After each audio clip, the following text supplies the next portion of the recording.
Support for this podcast comes from the law firm of Davis Malm. Whether you're a developer, property owner, manager, or commercial tenant, their real estate attorneys know the lay of the land, not just the law. Learn more at davismalm.com.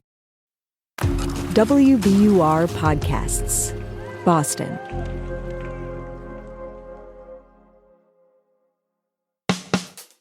I'm Daryl C. Murphy, and you're listening to The Common.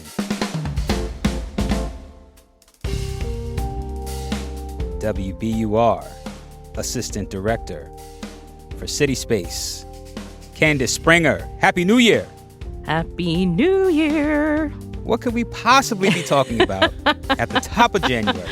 You know, same old song and dance as usual. We got some new recs for you for the new year. Yes. We are in January. It's official. Talk to us. What's going on for the month of January? Well, I don't know if you're feeling like me and it's just like slow to start this year. Like I don't have all of it quite yet. Listen. Stop and starts and stop and yeah. So the first one is like we're going to ease into going back out, right? Like Thank you. We need something quiet. We need something soothing. Oh, okay. How about that? Where are we going? We're going to go to a Candlelight concert. Oh, shoot. So this is kind of a thing that's been happening across the country, maybe even the world. I actually haven't looked at that. But Candlelight concerts are held in more than 100 cities, and they've been attended by more than 3 million people around the world. And we have our own version of this in Boston. They happen all the time, and they're actually pretty fun because they're classical concerts that are usually the music of really hit major artists or bands, and maybe even some, long-established composers as well. So essentially, it's a multi-sensory experience that, will sort of like make you sort of appreciate the music even more. So you go into a darkened space. There are fake candles everywhere, fire hazard. And it's just beautifully lit. And then you're listening to some amazing classical music. Think like Bridgerton, for my Bridgerton fans out there. You know how those popular hits were turned into classical tunes? That's what we're talking about here. What's kind of nice about these is they're held in 3 locations, it looks like, across greater Boston. There's one in Brookline, one in Cambridge. There's actually one at the New England Aquarium, which is pretty cool, too. Nice. But most of the performances are done by 2 local quartets. One is the Beacon Street Quartet, and one is the Rasa String Quartet, which we've actually had at CitySpace. And, it's a way to experience, again, local music and all the joys and wonders of all of your favorite artists. So I actually went to see the Beyonce Candlelit concert on January 4th. And there are more coming up featuring every artist you can possibly name, from the Beatles to Adele, Pink Floyd. We've got some Vivaldi's Four Seasons in there, some Hans Zimmer. So there's really something for everyone here. And it's family friendly, ages 8 and up. And, kind of giving me date night vibes. Do they have a candlelight concert for, I don't know, Griselda? Can I see some Griselda at a candlelight concert? You think that'll work? Well, you know what, actually, Daryl? They actually say if there are any candlelight concerts that you want to see, you can go and message them either on Instagram or online. I'm going to request West Side Gun. See if you can pull that off. I think you can pull that off. I think they would entertain your request. Okay, so that's Candlelight Concerts in Boston. That's happening in various different places around the city. Where can people go to find out more? You can go to feverup.com, or you can just Google Candlelight Concerts in Boston. You'll find it. There it is. Boom. Okay, what else we got, Candice? All right, let's try a film. That feels calm. That feels soothing. No? Indoors, dark. Yep. Kind of similar vibe. Yep, How about a 3-hour one? Okay, wait. Before you say no. Yeah, 3 hours? What if I told you it was a one-of-a-kind, one-time only screening of a chronological compilation of scenes from more than 200 films and TV shows shot in Massachusetts? like an Instagram stories or Instagram reel or something like an that. epic Instagram reel. Okay. So essentially, this is a new film called Made in Massachusetts, 100 Years of Filmmaking in the Bay State.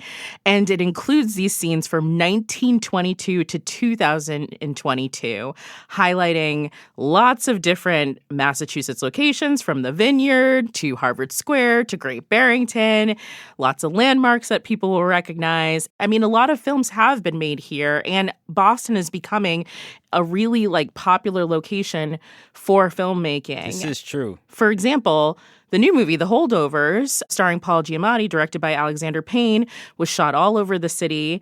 And one of the people who worked on that film is a man named Adam Rothman, who's a property master and on-set dresser. He's the one who helped create this new film that's screening at the Brattle Theater. He's worked on Boston films throughout his entire career.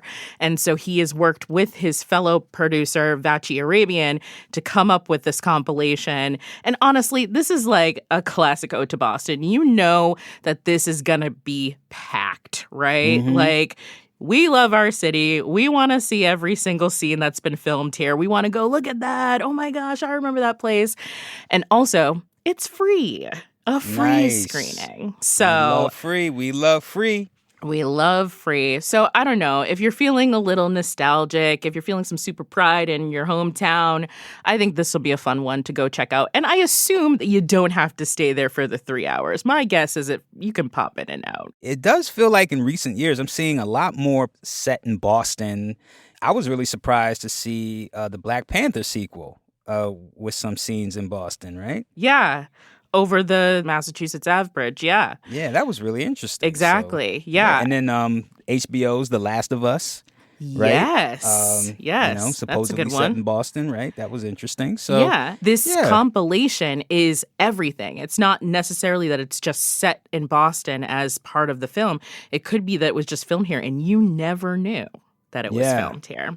Kind of cool. Very cool. Yeah. Okay. And where is that taking place? At the Brattle Theater in Cambridge on January 14th.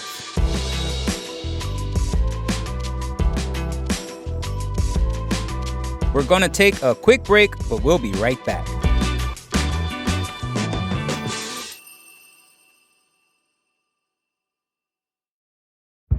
Did you kill Marlene Johnson? I think you're one of the first people to have actually asked.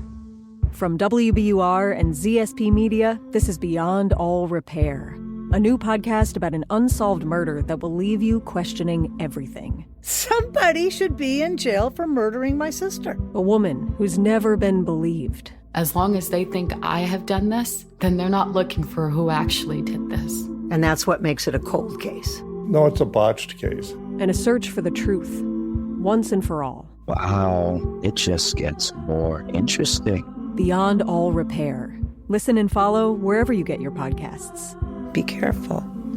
You're digging in a place that's been very peaceful for a while. Do it anyway. Dig.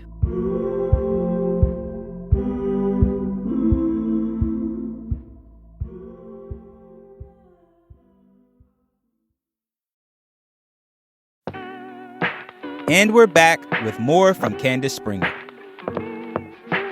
What else you got? This one's a little weird. Okay, I like weird. How about a puppet show? Hell yeah.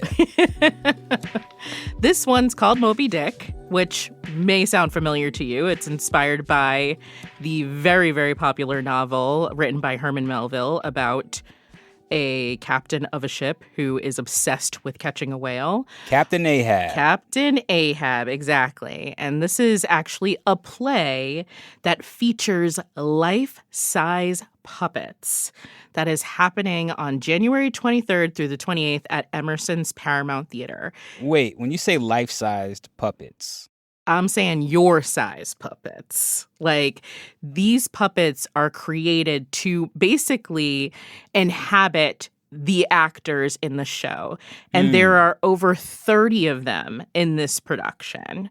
How many hands does it take to operate a life-size puppet? That's a good question because there are only 7 actors that are also in the show. So I assume that there is a combination of puppetists or puppeteers and actors who are putting together a reimagining of this story. It's pretty cool. And there also may be a gigantic whale just waiting for you at the end of this production. Fascinating. And where and when does this take place? This takes place on January 23rd through 28th at the Emerson Paramount Theater. All right. Well, Candice, it is that time for us to bring it on home. Assistant Director for CitySpace, what's going on? All right, I got to talk to the parents for a minute, particularly the parents who have kids who don't like to eat anything. We are doing an event on January 8th with a father who has apparently cracked the code on how to get your kids to eat everything from oxtails to sushi, you name it. His name is Zhang. He has an incredibly popular Instagram account called Cooking for Levi, in which he cooks meals for his 2-year-old son. He's a chef. He's a stay-at-home dad. These meals are elaborate. They're amazing. And he's going to come to CitySpace to talk about all of those viral videos and his new cookbook that is made for parents to show you how you can convince your kids to eat the stuff too. Our radio boss and executive producer, Yasmin Amer, is going to moderate this conversation. I hear Yasmin has a very fussy son, a fussy eater. So we're going to actually bring Levi and Yasmin's son out and see if we can get them to eat a special little bite during the show. Okay. Is he saying mommy or umami? Dad joke. Perfect for this moment. Well done, my friend. What else we got going on at CitySpace? Okay, so I know a lot of people are probably, working on their fitness. It's the new year. So for those folks, we got a really fun one coming up. We are hosting a boxing night at CitySpace. It's going to be an evening of shadow boxing workouts and strength training. We're partnering with Rumble Boxing, which has locations in Natick and Watertown and Somerville, to host this event. And it features your instructor, who is part DJ, part master of ceremonies, part motivator. All of the boxing will be set to hip hop and house music. It's going to be a party. So if you're looking for a different kind of workout, a fun workout, and maybe a place to meet people, hang out, come to CitySpace. It's our first field trip of the year. And if you've heard the comment before, you know that field trips are inspired by our Field Guide to Boston series at WBUR. We really love hosting these because they're just fun and different, and we get to transform CitySpace into a gym for the evening, which we don't normally do. Yeah, and then afterwards, there's a fight club, right? Listen, if y'all want to come and create a fight club afterwards, I'm not going to say anything about it. We can't talk about it. Exactly. You can't talk about it. So go on. Or maybe, you're frustrated and you just need to punch something out. Come to CitySpace. We will help you with that. All right. Candice, do I even need to say it? Yes, I think you do, Daryl. It's always fun. Always a pleasure. Thank you so much for coming through to The Common. Thank you for having me, and I'll see you next time. And that's our show for today. Thank you so much for listening to The Common. If you like what you're hearing, please go to wherever you listen to podcasts, especially Apple or Spotify. Rate and review us. Let us know how you're loving the show. Also, if you want to get in touch with us, please hit us up on Instagram at WBUR The Common, or send us an email at thecommon@wbur.org. And now, it is that time for me to let you know that The Common is produced by Caitlin Harrop and Franny Monahan. It's mixed by Emily Jankowski, Matt Reed, and Paul Vaitkus. And it's edited by Samatha Joshi and Ben Brock Johnson. And our theme music is Me, from Hisu. And from the newsroom of WBUR, I'm your host, Daryl C. Murphy. I'll talk to you soon.